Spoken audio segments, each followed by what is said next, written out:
All right, today we are going to explore the new Shader Brush Plus is from Waffle Flower Crafts.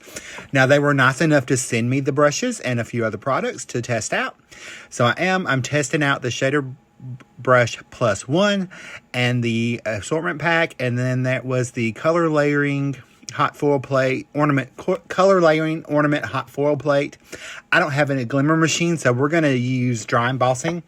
I got a piece of the JJ Booten's rainbow paper pad. We're going to cut that down to 4 by 5 1/4 for now, 4 1/4 by 5 1/2. The great thing is you can get 2 card fronts from that one sheet of paper.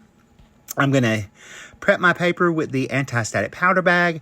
I'm going to ink up the hot foil plate with my Versamark ink, and I'm just tapping it on very lightly. And then I'm going to use a little piece of mint tape, as you can see at the top, to hold the paper in place because I don't want it shifting. So next, you're going to have to play around with your sandwich for your embossing mat. I needed 2 metal shims and the rubber mat and my top plate, embossing plate. So I'm going to run that through, and that's going to transfer my Versamark ink into the crevices of my cardstock, and then I'm going to look at that beautiful embossing. All right, we're going to cover this with some silver embossing powder, and I'm going to heat set that. So I'm going to take my little scrap piece of paper there and pour my polished silver embossing powder on. This is from Wow.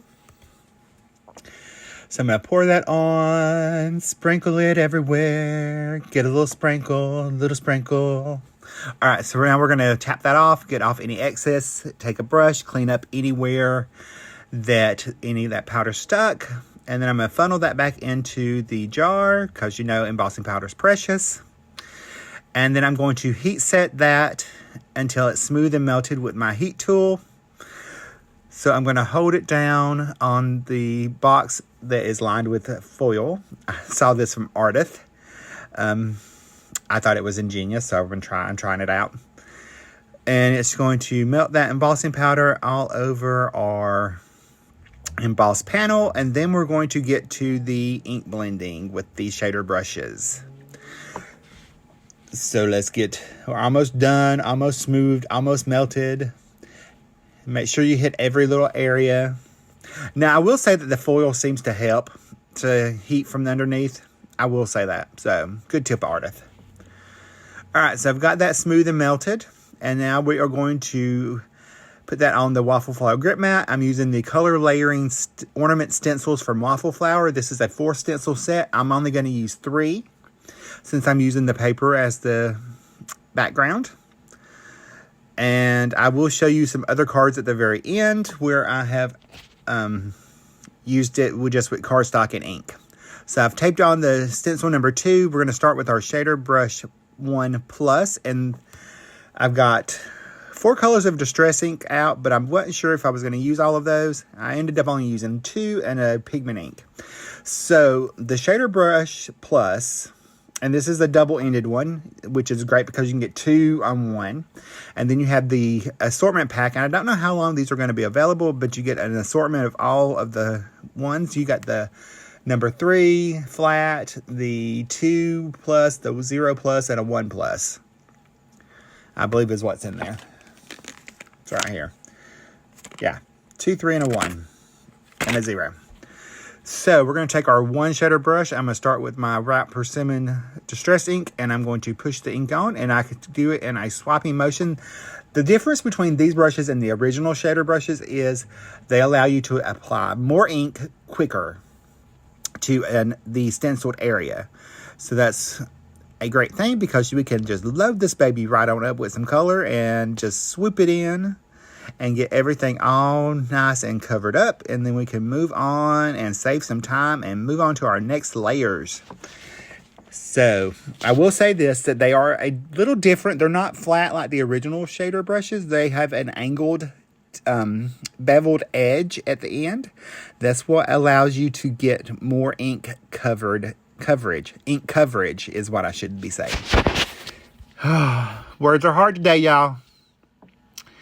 All right, so we're going to fill the rest of this in, and then we will wipe the stencil off You can even, this is what I have found with these, you can even take and turn them at an angle and kind of shade with them also.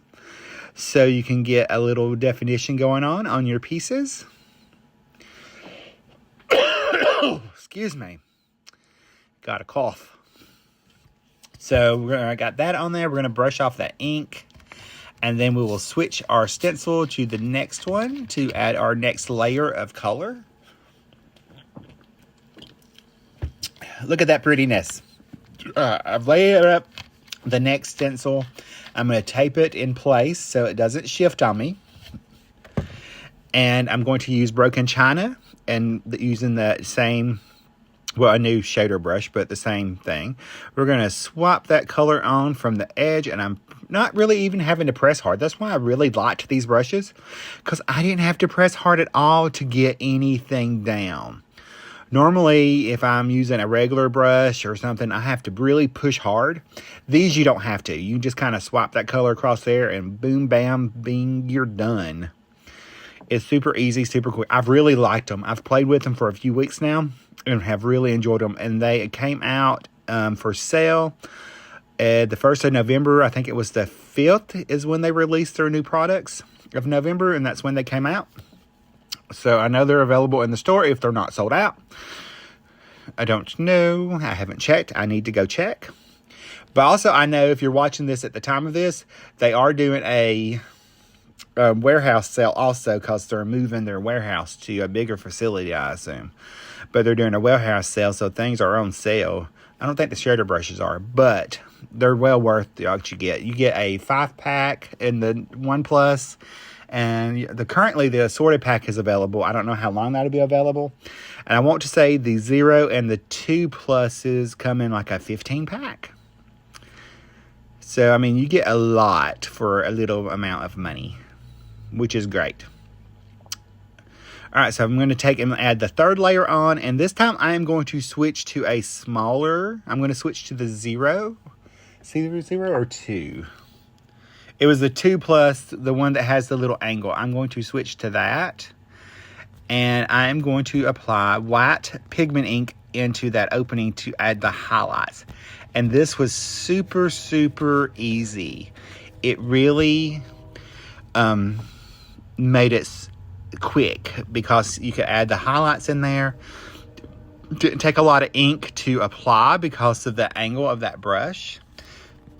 I was very pleased, and I was easily could apply the white pigment ink with the brush and move on.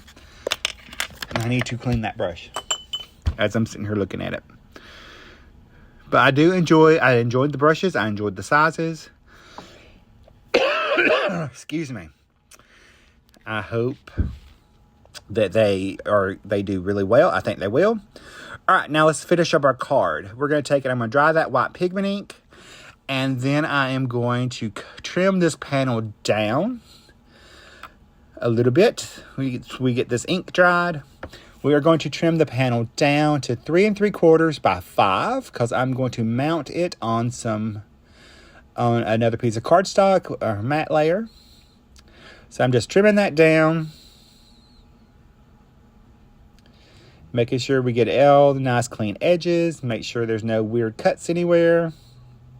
There we go. Now I'm going to put that onto a piece of silver cardstock that is cut at 4 1/4 by 5.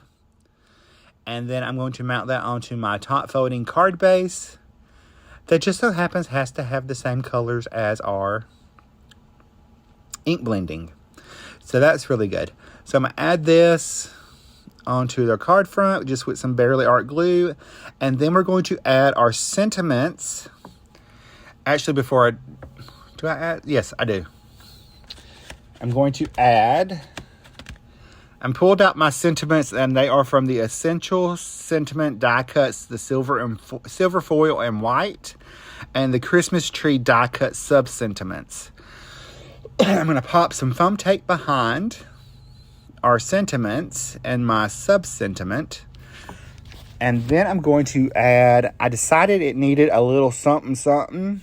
So I am going to pull in a die cut from I think it's the Christmas tree layering dies or something like this. I know they're Christmas tree dies. I cut it out of vellum. They are from Waffle Flower. Let me see if I can find the name. They are the Christmas tree shaker dies. They came out a couple releases ago. So I'm going to add some glue behind my sentiments. Pop this onto my card. And that, my friends, finishes my beautiful little card after we add a little bling. So I'm just going to add some frosted glimmer dots from somewhere. Studio Katia, I believe, is where these are from. They're iridescent frosted gems, I believe is what they're called. I'm going to add my little W of those. And then I'm going to show you my other little cards. As we keep adding our little gems. We got a couple more, because you can never have enough. There's always a room for a little bit more. Excuse me. So, let's go ahead and get that on there. And then I'm going to pull in the brushes. Here's the other, look at the other, all of the shader brushes that I have. I do like the double-ended ones also. All right, so here's a look at the final project using this products from Waffle Flower and the shader brushes. Here's the other cards that I have created using the same suite of products, or same products, not suite. This is a Hello My Friend card using the Christmas background ornament layering hot foil plate with that same technique. I went with a non-traditional color palette using pinks, purple, and a little mauve. And then I switched up the combination of the colors with this card and made it more of a, use the Deck the Halls. In my last one, I went with yellows and greens and pinks with a little purple to create this Christmas card with this same color layering stencil and color layering ornament hot foil plate. I actually really love these shader brushes. I'm super happy with them, and I think you would be too. I hope you guys give them a try. I found them super helpful, and I really, really enjoyed using them. I will check out the next video, and I will talk to you later. Bye, guys. Love you. Stay crafty.